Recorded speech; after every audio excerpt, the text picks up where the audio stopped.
Hello dear student, welcome. तो अभी हम लोग नेक्स्ट टॉपिक पढ़ रहे हैं बच्चे लोग, गुड्स मार्केट में आईएस कर्व। ओके, तो आईएस कर्व होता क्या, उसका मतलब क्या और कैसे बनता है और उसमें करना क्या रहता है। ओके, तो सबसे पहले ना तुमको ये समझना चाहिए। तो आईएस कर्व को क्या बोलते हैं मालूम है? इन्वेस्टमेंट सेविंग कर्व होता है, राइट। तो ये गुड्स मार्केट का होता है। दो मार्केट होता है, एक गुड्स मार्केट होता है और एक मनी मार्केट। तो जो आईएस कर्व है ना, वो गुड्स मार्केट है, तो आपको कंज्यूमर की तरफ से सोचना है। और जो एलएम कर्व पढ़ेंगे नेक्स्ट लेक्चर में, वो मनी मार्केट होता है, बैंक की तरफ से सोचना है। ओके, तो गुड्स मार्केट कब इक्विलिब्रियम रहेगा? जब डिमांड और नेशनल इनकम इक्वल रहेगा। तो अभी मैं इतनी बड़ी चीज़ तुमको प्यार मोहब्बत में अच्छे से अपने लैंग्वेज में समझा देता हूँ, ठीक है। तभी अपन क्या पढ़ रहे हैं? डेरिवेशन ऑफ आईएस को, उसका कॉन्सेप्ट भी क्लियर करेंगे और उसमें होता क्या है, इकोनॉमी में चलता कैसा है। अच्छा, चलो आ जाओ। तो सबसे पहले क्या करना है मालूम है? अपनों को नेशनल इनकम लेना है इधर, और इधर क्या लेना है? एग्रीगेट डिमांड और एग्रीगेट सप्लाई। तो आपको ये मालूम होना चाहिए कि जो एग्रीगेट सप्लाई रहता है वो क्या रहता है? कांस्टेंट रहता है। ओके, 45 डिग्री पे। तो एग्रीगेट सप्लाई मतलब होता है NLKT, मतलब कंट्री में रिसोर्स उतना ही अवेलेबल है, फिक्स है, कांस्टेंट है। एग्रीगेट सप्लाई उतना ही रहेगा, है ना। पर डिमांड क्या है? बढ़ता जाता है, बढ़ता जाता है। जिसके मटके में पानी है तो ये पानी सप्लाई हो गया और डिमांड नल से जाएगा ना, थोड़ा थोड़ा थोड़ा थोड़ा। तो एग्रीगेट सप्लाई कांस्टेंट है। तो सबसे पहले क्या बनाएंगे हम लोग? एग्रीगेट डिमांड कब 1 बनाएंगे। कब एग्रीगेट डिमांड 1 कब क्या है ये? जब कंजम्पशन और इन्वेस्टमेंट साथ दे रहा है। ओके, और चलो गवर्नमेंट एक्सपेंडिचर भी ले लिया, तो ये तुम्हारा क्या हो जाएगा? E1 हो जाएगा। इसको बोलेंगे इक्विलिब्रियम। क्या बोलेंगे? तो इक्विलिब्रियम पॉइंट क्या है? Where aggregate demand and aggregate supply meet. तो जहाँ इक्विलिब्रियम हो गया ना, तो इससे आपको क्या मिलेगा? तुम्हारा लेवल ऑफ इनकम मिलेगा। क्या मिलेगा? Level of income. तो इसको लेवल ऑफ नेशनल इनकम को बोलते हैं वाई। तो इतना देश का इनकम था।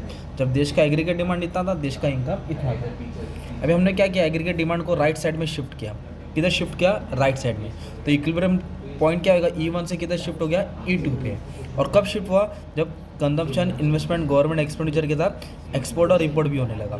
तो जैसे ही पहले लेवल ऑफ इनकम कितना था? 0Y1, मतलब इतना लेवल ऑफ इनकम था। तो एग्रीगेट डिमांड बनने से अपना नेशनल इनकम और क्या हो गया? बढ़ गया। तो Y1 से Y2 में शिफ्ट हो गया। तो जितना डिमांड बढ़ता है उतना देश का इनकम बढ़ता है। ये तो हमने पहले भी पढ़ा था। किधर पढ़ा था? Aggregate demand, aggregate supply, effective demand, equilibrium पढ़ा था। बट हम लोग क्या पढ़ रहे हैं? आईएस को पढ़ रहे हैं। क्या पढ़ रहे हैं? तो the goods market is in equilibrium and aggregate demand equal to national income in closure two sector. Okay, अब इतना बड़ा पढ़ाऊंगा तो बोर कर देगा। अब डायरेक्ट कॉन्सेप्ट पे आता जाता हूँ। अब क्या करना है मानी मैं आईएस को में, ये जो तुम्हारा ये लाइन दिख रहा है, ये लाइन, इसको कैरी फॉरवर्ड करके नीचे एक डायग्राम है, उसको ज्वाइन करना है। मतलब इसको मैं क्या कर रहा हूँ? ज्वाइन कर रहा है इधर। ओके, इधर ज्वाइन कर रहा हूँ। अब एक डायग्राम बना था, फिर डायग्राम का एक्सप्लेनेशन भी बताता हूँ क्या है, फिर आंसर का भी रियलिस्टिक कॉन्सेप्ट समझाता हूँ। अभी इसमें क्या बताना है कि अपने को? Rate of interest. क्या बताना है? रेट ऑफ इंटरेस्ट मतलब एक इंटरेस्ट चार्ज होता है। क्या होता है? Interest charge. तो रेट ऑफ इंटरेस्ट और नेशनल इनकम का रिलेशन बताना है। रेट ऑफ इंटरेस्ट और नेशनल इनकम का रिलेशन बताना है। अभी आप कंज्यूमर हैं तो आप बैंक से लोन लेने जाएंगे, बैंक 10% के जगह पे 25% इंटरेस्ट चार्ज करेगा, तो आप लोन लेंगे क्या? नहीं, क्योंकि इंटरेस्ट क्या दे रहा है? वो ब्याज ज़्यादा ले रहा है ना। तो जब इंटरेस्ट ज़्यादा रहता है तो फिर कोई लोन लेता नहीं है, इसके फिर नेशनल इनकम गिरता है। क्योंकि जब पब्लिक लोन लेती है तो पैसा खर्चा करती है, तो खर्चा से डिमांड बढ़ता है, डिमांड से देश का इनकम बढ़ता है। जब कोई लोन लेगा ही नहीं तो फिर नेशनल इनकम बढ़ेगा नहीं।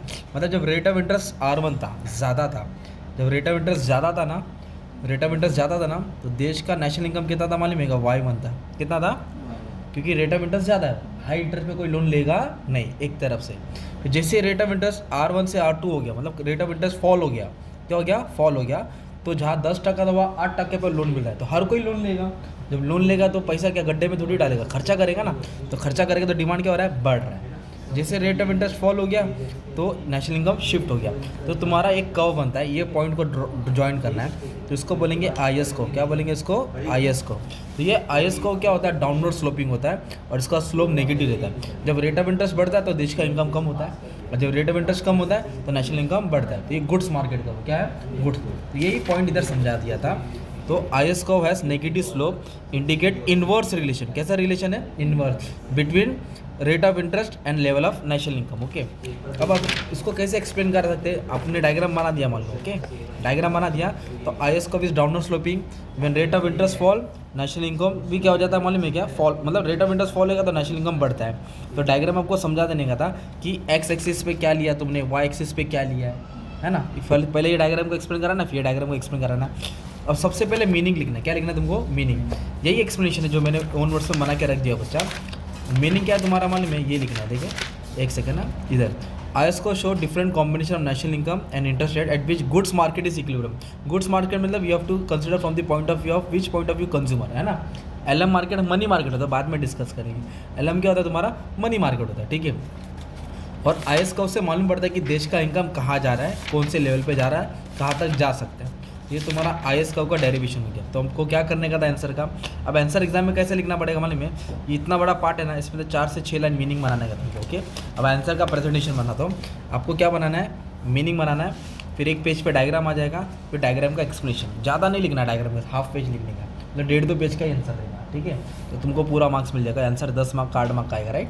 तो जैसे आईएस का हुआ ना, सेम एलएम का हुआ, क्या है मतलब डायग्राम है, इंट्रोडक्शन है, डायग्राम है, डायग्राम का एक्सप्रेशन। वो मनी मार्केट है, वो बैंक की तरफ से सोचना है, ये कंज्यूमर के पॉइंट ऑफ व्यू से सोचने का था, ठीक है। Thank you.